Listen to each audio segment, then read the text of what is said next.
사랑하는 성도 여러분, 평안하셨습니까? 5월 22일 월요일입니다. 함께 찬송가 25장 면류관 벗어서 찬양하시겠습니다.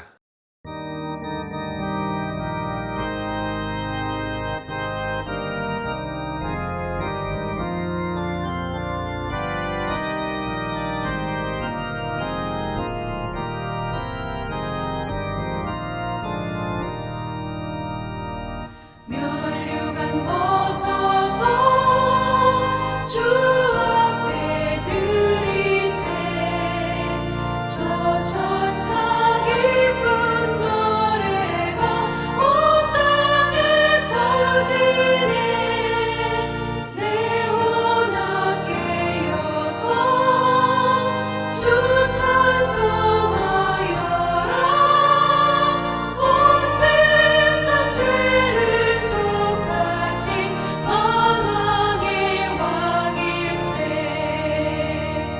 면류관 벗어서 주 앞에 들이세 그 손과 몸의 상처가 영광 중 빛나네 하늘의 천사도 그 영광 보고서 고난의 신비 알고자 늘 흥모하도다.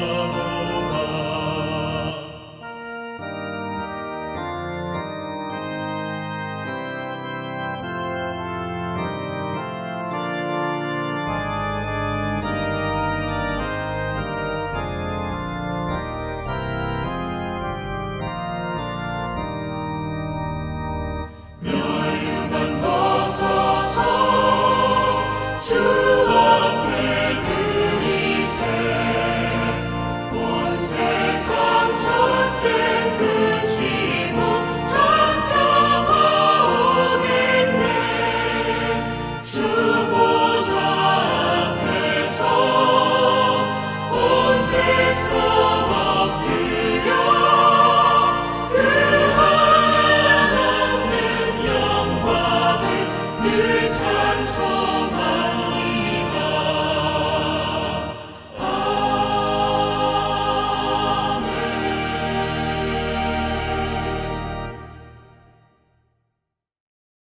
아멘.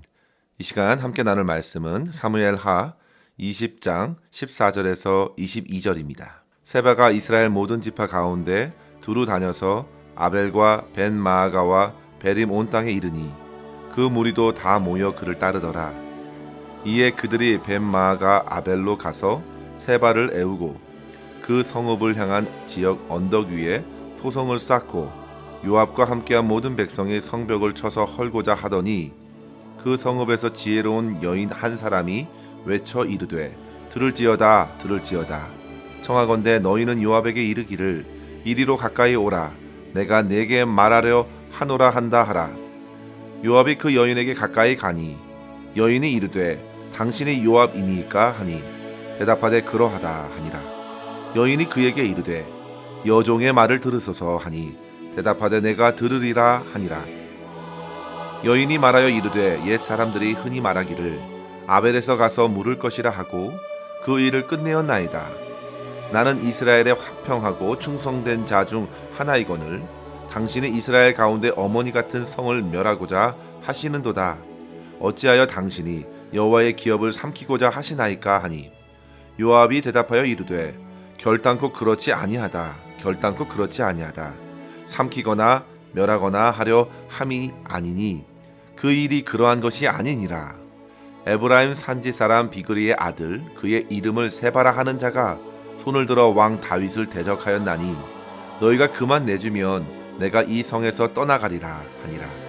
여인이 요압에게 이르되 그의 머리를 성벽에서 당신에게 내어 던지리이다 하고 이에 여인이 그의 지혜를 가지고 모든 백성에게 나아가매 그들이 비그리의 아들 세바의 머리를 베어 요압에게 던진지라. 이에 요압이 나팔을 불매 무리가 흩어져 성읍에서 물러나 각기 장막으로 돌아가고 요압은 예루살렘으로 돌아와 왕에게 나아가니라. 아멘. 다윗이 황궁하는 과정에서 여러 사람들과 화평을 구하며 예루살렘으로 돌아왔지만 이스라엘 백성들과 여러 신하들의 마음은 쉽사리 하나로 이어지지 않았습니다. 특별히 앞선 본문에 보시면 베냐민 사람 불량배 세바가 일으킨 반역 사건으로 이스라엘에는 혼란이 가중되었는데요. 세바는 다윗이 유다를 중심으로 왕권을 견고히 하려 하자 그것에 대한 반감으로써 이스라엘의 다른 지파들을 선동하였고 반역의 기치를 세우고자 했을 때 과연 적지 않은 사람들이 세바를 따르게 되었습니다. 그런 와중에 요압은 다윗이 아마사를 군대 장관으로 세운 것에 불만을 갖고 그 혼란한 틈을 타서 아마사를 죽이고 다시금 스스로 군대의 수장이 되어서 세바를 추적한 것입니다. 성도 여러분, 요압은 그동안 다윗의 뜻을 거스르면서 목숨을 제거했던 사람이 이로써 셋으로 늘게 되었습니다. 그는 자기의 뜻이 서기만 하면 거침없이 그 일을 시행하고 말았습니다. 군인으로서 그는 매우 단호하면서도 때로는 무모해 보이기까지 하는 그런 태도를 보게 되는데요.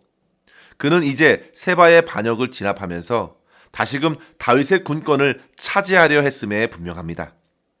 그렇게 그는 세바와 그의 무리가 있는 아벨 성읍까지 도달했고 그 성읍을 치기 위해서 토성을 쌓고 공격하려 했습니다. 그런데 갑자기 등장한 지혜로운 여인이 말을 건넨 것입니다. 이 여인은 마치 이전에 요압이 등용했던 드고아의 지혜로운 여인과 같이 지혜로운 언변으로서 요압의 공격 의지를 멈추게 했습니다. 그리고 이 여인은 지혜로운 아비가일이 다윗의 그 분노의 걸음을 멈춰서게 했을 때 자기 자신을 여종이라고 하면서 자기를 낮추고 다윗을 높이면서 그의 마음을 풀어준 것처럼 이 여인 또한 자신을 여종으로 낮추어 요압과의 협상을 제안하였습니다. 그녀는 아벨성이 얼마나 소중한 곳인지, 그러한 곳인데 패역한 자 한 사람 잡겠다고 유서 깊은 성을 치려고 하느냐고 매우 논리적이고 설득력 있는 언변으로 요압과 약조를 이루어냈고, 그녀는 결국 성에 있던 세바를 참수하여 요압에게 내어주고 성을 위기에서 건질 수 있었습니다.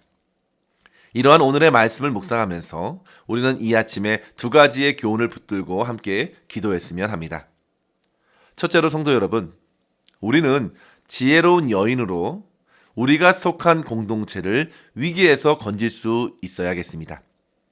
성경에서는 여인을 주로 성도나 교회로 비유하곤 하는데요. 그래서 본문의 여인의 지혜를 대하면서 우리는 성도가 어떻게 세상에서 믿음으로 행동해야 할지를 배울 수 있게 됩니다. 성도 여러분, 패역한 한 사람이 성에 들어왔습니다. 그러자 그로 인해서 성 전체가 무너질 위기에 처하게 된 것입니다. 또한 그를 쫓는 한 사람은 앞만 보고 그리고 자신의 힘만 믿고 밀어붙이는 독불장군과 같은 장수였는데요. 그의 행동으로 인해 성 안의 많은 사람들까지도 해를 입을 수 있었습니다. 그런데 그런 두 사람보다 비교적 약한 처지에 있었던 한 여인은 그들과는 다르게 지혜롭게 처신하여 그 성뿐만 아니라 그 안에 살고 있는 많은 사람들까지도 건진 것입니다. 성도 여러분, 교회는 공동체입니다. 우리는 세상에서 어느 공동체 안에 속해 있습니다. 우리가 한 공동체에 속한다는 것은 그 안에서 서로 긴밀히 영향을 주고받는 것을 피할 수 없다는 사실입니다. 한 사람의 흉악한 범죄가 공동체 전체에 위기와 절망을 가져다 줍니다. 예를 들면 아간 같은 사람을 한번 생각해 보십시오. 여리고 성을 무너뜨리고 사기가 하늘을 찌를 정도로 충천했던 그들이 훨씬 작은 아이성에서는 무참히 패했습니다. 그 이유는 아간 한 사람이 물질의 눈이 어두워져서 하나님의 것 얼마를 감추었기 때문이었습니다. 한 사람의 악행이 그대로 공동체의 운명에 영향을 준 것입니다. 그러나 성도 여러분, 또 다른 한 사람의 지혜는 사람들을 살립니다. 지혜로운 아비가일도 자기 가솔들 모두를 살렸고 장차 왕이 될 다윗이 행할 수 있었던 범죄에서 피하게 했습니다. 본문에서 아벨의 여인도 지혜로운 행동으로 성 사람들을 살린 것입니다. 성도 여러분, 그렇다면 저와 여러분은 가정에서 그리고 직장이나 교회에서 지혜로운 여인과 같습니까? 아니면 패역한 사람으로 공동체를 위기로 가져가고 있습니까? 오늘 본문에서 요압은 이 여인이 아니었더라면 세바를 처단하기 위해서 성을 무참하게 공격하려 했을 것입니다. 우리나라 옛 속담이 떠오릅니다. 빈대를 잡으려다 초가 삼간 다 태운다. 물론 세바라는 대적이 빈대 정도는 아닙니다. 그러나 한 사람으로 인해 온 성을 태우는 것은 참으로 미련한 일입니다. 그래서 앞만 보고 실행했던 요압의 길을 막아선 여인의 지혜가 돋보이는 것입니다. 성도 여러분, 우리는 이러한 지혜를 하나님께 구해야겠습니다. 공동체를 유익하게 하고 위기에 처한 공동체를 살리고 구할 수 있는 지혜로운 성도가 되기를 소망하십시오. 잠언 24장 3절에 보면 집은 지혜로 말미암아 건축되고 명철로 말미암아 견고히 된다 했습니다. 내가 몸담고 있는 교회와 가정이, 일터가 그렇게 견고히 세워지는 공동체가 되기를 원합니다. 잠언 3장 15절에 보시면 지혜는 진주보다 귀하니 내가 사모하는 모든 것으로도 이에 비교할 수 없도다 했습니다. 그만큼 지혜를 최고의 복으로 여기고 사모할 것을 교훈한 것입니다. 야고보서 1장 5절에도 이렇게 증거하죠. 누구든지 지혜가 부족하거든 모든 사람에게 후히 주시고 꾸짖지 아니하시는 하나님께 구하라. 그리하면 주시리라.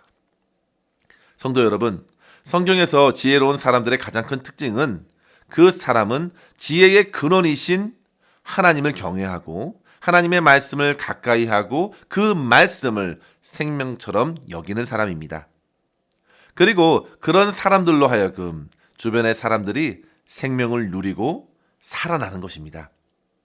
그러나 반대로 성경에서 어리석은 사람들의 가장 큰 특징이 무엇인가요? 하나님이 없는 것처럼 사는 사람들입니다. 하나님의 자리에 자기가 차지하고 모든 결정을 자기의 생각과 임의대로 하는 것입니다. 그들은 그렇게 생명 되신 하나님을 등지기 때문에 늘 사망의 다스림에서 벗어날 수 없는 것입니다. 사랑하는 성도 여러분, 간절히 바라기는 저와 여러분이 하나님을 경외하고 하나님의 말씀을 잘 배우고 깨달아서 지혜로운 성도로 우리가 속한 공동체를 살리고 든든히 세우는 축복의 통로로 살아낼 수 있기를 주의 이름으로 간절히 축원합니다. 둘째로 성도 여러분, 우리는 지혜로운 말과 행동으로 다툼과 전쟁을 그치고 평화를 이룰 수 있겠습니다. 오늘 요압은 여인의 말을 듣고 행동을 멈췄습니다. 그리고 이 여인은 자기가 건넨 말을 그대로 행동으로 옮겼습니다. 여인은 자기의 지혜를 가지고 모든 백성에게 나아가 세바의 머리를 베어 요압에게 전했습니다. 그리고 요압은 나팔을 불어 이제 반란군이 멸망했고 평화가 이루어졌음을 알렸습니다. 성도 여러분, 결국 나라를 혼란스럽게 했던 반란군을 진압하게 된 결정적인 역할을 했던 사람은 나라의 군 지휘관에 목매였던 요압이 아니었죠. 그 이름도 등장하지 않는 한 지혜로운 여인이었습니다. 그녀는 힘이나 권력으로서가 아니라 위기의 원인을 바로 일깨워준 지혜로운 말과 행동으로 성을 건졌습니다. 성도 여러분, 이러한 지혜로운 여인은 오늘날 이 땅에 있는 성도와 교회가 감당해야 할 사명을 보여줍니다. 세상이 온갖 사건과 사고로 혼란스럽습니다. 분쟁과 전쟁은 끊임없이 일어납니다. 심지어 주님께서 피로 값주고 세우신 믿음의 공동체 안에서도 이러한 싸움과 갈등이 적지 않게 일어납니다. 이러한 때에 깨어있는 성도로서 우리는 말과 행실을 새롭게 해야겠습니다. 잠언 18장 21절에 죽고 사는 것이 혀의 권세에 달렸다 했고, 잠언 10장 11절에는 의인의 입은 생명샘이라도 악인의 입은 독을 머금었느니라 했습니다. 성도 여러분, 저와 여러분의 입에 무엇을 담아야 하겠습니까? 우리의 입의 말로 죽이기도 하고 살리기도 한다는 말은 결코 가벼이 지나칠 수 없습니다. 무심코 내뱉은 내 말로 하나님의 진노를 받아낼 수도 있고요. 그 말로 주변의 영혼들에게 치명적인 상처를 가져다 줄 수도 있습니다. 성도 여러분, 저와 여러분의 말과 행동은 마치 우리의 삶에서 뿌리는 씨앗과도 같습니다. 그것은 시간이 지나서 반드시 열매를 거둘 것입니다. 생명의 열매를 거두거나 혹은 사망의 열매를 거둘 것입니다. 따라서 성도 여러분, 매 순간 우리는 입술의 말과 삶의 행동에 앞서서 먼저 우리의 마음과 생각을 주님의 말씀으로 인도받을 수 있도록 힘써야겠습니다. 특별히 우리의 삶의 작은 죄라도 가볍게 여기지 마시고 끊어내십시오.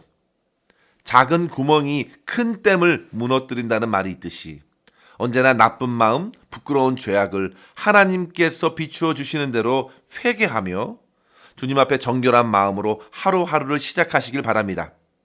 그래서 어디서 누구와 대화를 하든지 지혜로운 말씀, 사랑과 인자한 말씀을 건네면서 주님의 생명을 일으키는, 그래서 하나님을 기쁘시게 하는 성도로서 하루하루를 살아갈 수 있기를 주의 이름으로 간절히 축원합니다. 기도하겠습니다. 하나님 아버지 감사합니다. 오늘도 주의 말씀으로 우리의 심령을 비추어 주셔서 어리석은 우리의 마음을 회개하고 주님께 지혜와 사랑을 구하게 하시니 감사합니다. 아버지 하나님, 주님께서 허락하신 공동체를 사랑하게 하여 주시옵소서. 하나님의 지혜로 겸손히 섬길 수 있도록 은혜를 베풀어 주시옵소서.